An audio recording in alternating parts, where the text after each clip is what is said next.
You're listening to the Weekend Sport Podcast with Jason Pine from News Talk ZB. Can he do it? He's got the gold medal. Away it flies. Listen to the yell. Oh, look, he's got it. He's running around. Right arm in the air, left arm in the air, both arms in the air. It's a big one from Tom Walsh. Here comes Clearbird. 15 metres to swim. Clearbird putting in the big ones. They go to the line. It's gold for Lewis Clearbird. Can you believe it? Swim like a butterfly. Win like a Kiwi. She's in the innocent angle. She's looking to get herself home as she works around into the front straight, and she's coming towards the line. Elise Andrews, she's got gold. An outstanding race to Elise Andrews. She controlled the final in the women's Karen. Chop shot, it's down! It's gold for Paul Cole. Silver on the Gold Coast. Gold at Birmingham. He goes to his knees. Yeah, just some of the golden moments of the last Commonwealth Games in Birmingham last year. Those were 4 of the 20 golds that New Zealand picked up, 50 medals overall, our most successful offshore Commonwealth Games. As mentioned, during the week, the New Zealand Olympic Committee signalled an early interest in hosting the 2034 Commonwealth Games. It would be a country-wide hosting model rather than just being confined to the one city. That is an approach which is now allowed by the Commonwealth Games Federation. Joseph Romanos is one of our most prolific sports authors and has covered multiple Olympic and Commonwealth Games. He joins us now. Joseph, what do you make of this idea, New Zealand considering a bid to host the 2034 Commonwealth Games? I think it's pretty exciting, actually, Jason. I mean, the Commonwealth Games is a fairly major sports event. It embraces 15 sports. There's 10,000 visitors, athletes plus officials. It's a pretty big event, and it's something that New Zealand as a country could definitely do and would thoroughly enjoy. Do you think the country-wide model is a better idea than having it in just one city? Yeah, I do. It definitely is for New Zealand. I mean, it might be all right if you were London or something, but no, it definitely is for New Zealand because you've got a lovely velodrome in Wanganui or elsewhere, and yet you don't have good swimming facilities or vice versa. And this way you can provide good facilities for everybody, good venues, and not a lot needs to be built. So there's not a big capital expense. Yeah, and I guess that's the one negative that people have latched onto is that you know when countries have hosted or cities have hosted previous Commonwealth and in fact Olympic Games more correctly, it's left them with a huge cost and venues that just sit there like big white elephants. And I think Beijing 2008 is probably a good example of that. You don't believe that there would be much needed in the way of upgrades or construction of new venues?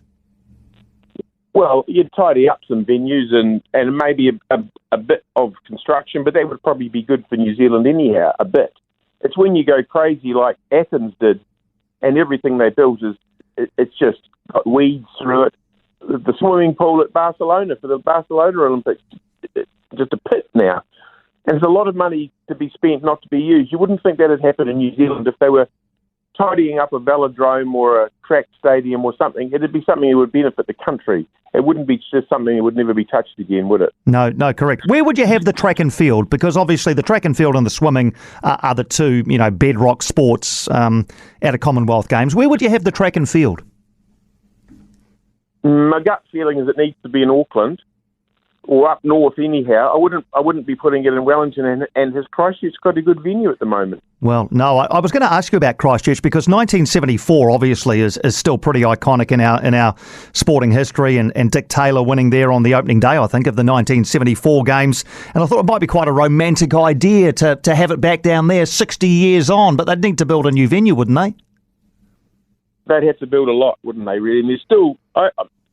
people will know better than me, Jason, but I feel they're still actually rebuilding after the earthquakes. And I'm not sure they're yet. But then, 2034, it's another decade on, isn't it? Yeah, indeed. Where do you think the Commonwealth Games sit in the New Zealand sporting landscape for those who take part? Oh, for those who take part, it's a terrific event. Even if you're a good Olympic athlete, a Commonwealth Games is a great thing to go to. there's good competition. It's a wonderful spirit. I mean, one combining thing is that virtually every athlete speaks English, which is very nice because you can front up to anyone you want in the village cafe and chat to them, and there's no language barrier. There's a lot of shared experience and a bit of shared ancestry. It's a very nice spirit in the Commonwealth Games, and athletes enjoy it. And a gold medal at the Com Games, it means quite a lot. Just ask anyone who's won one. Absolutely, and often it is the pinnacle event for them because there's far fewer athletes go to and succeed at Olympic Games and even World Championships than do at Commonwealth Games. So for many athletes, as they look back, a Commonwealth Games medal would represent the pinnacle of their career, wouldn't it?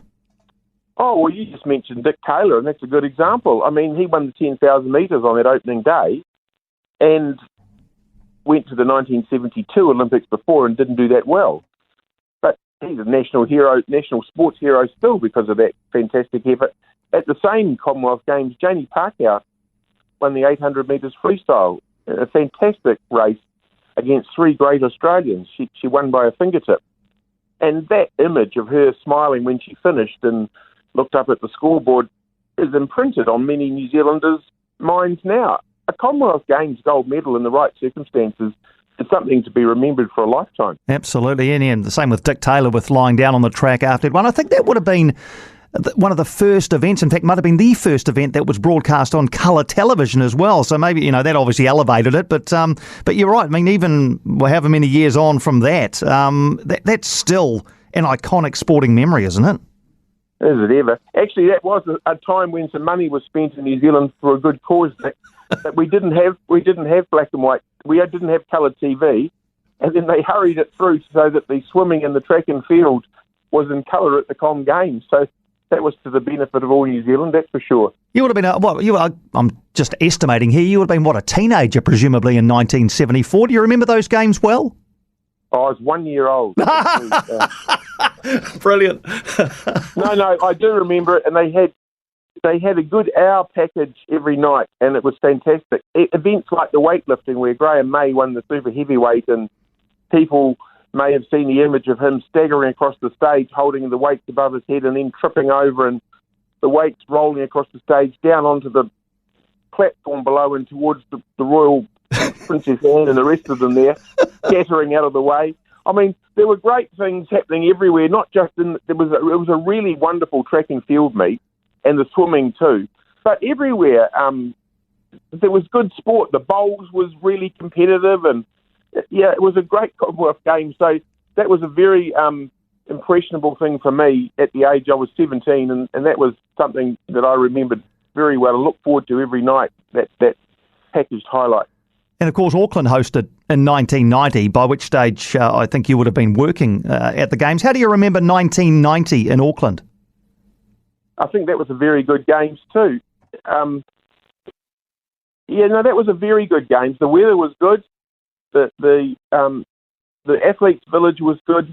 The competition was really good. There were some events that stick with me now. The cycling was great, and the women's high jump, where was it Janet Boyle and Tanya Murray went back and forwards all afternoon. They finished first equal and someone had to win it, so they go up then down until someone finally won it. That was one of the great events you could watch, in the sportsmanship afterwards as well. No, there was some good sport at Auckland, and that was a very successful Com Games actually. All right. So, Joseph, do you think the NZOC or whoever makes these decisions, and presumably it is them, will press ahead with this idea? I think they will, and the reason I think that is because it's countrywide. They're not asking Hamilton or Christchurch or some city to front up with billions of dollars and relying on a massive, massive contribution from the government. I think the financial side of it, there'll be some money, but it can be handled, and it's a good event to host. Why not host it? We're getting more used to hosting international sports events, Jason, with the women's football coming up shortly as an example. Wouldn't have even thought about that years ago. So a Commonwealth Games which the whole country can share in is something to me that's very appealing. Fantastic, Joseph. Well, hopefully the two of us are still around to cover it in 10 years or so. Yes, there's hope so. Got my fingers crossed, Jason. Great to chat, as always, Joseph. Thanks for taking the time. Okay, mate. Joseph Romanos there, one of our foremost sports writers and coverer of multiple Commonwealth and Olympic Games. For more from Weekend Sport with Jason Pine, listen live to News Talk ZB weekends from midday or follow the podcast on iHeartRadio. Hello, I'm Liam Dan, Business Editor-at-Large for the New Zealand Herald, and I'm back with another season of my podcast, Money Talks. In this series, we're not going to tell you how to get rich. We're not going to try and pick the next interest rate move. Instead, I'll be talking to some interesting New Zealanders about how money has shaped their lives and what they've learned about it through the years. Join us every Saturday for a new chat with an exciting range of guests from the world of business, politics and entertainment. You can find Money Talks with me, Liam Dan, wherever you get your podcasts.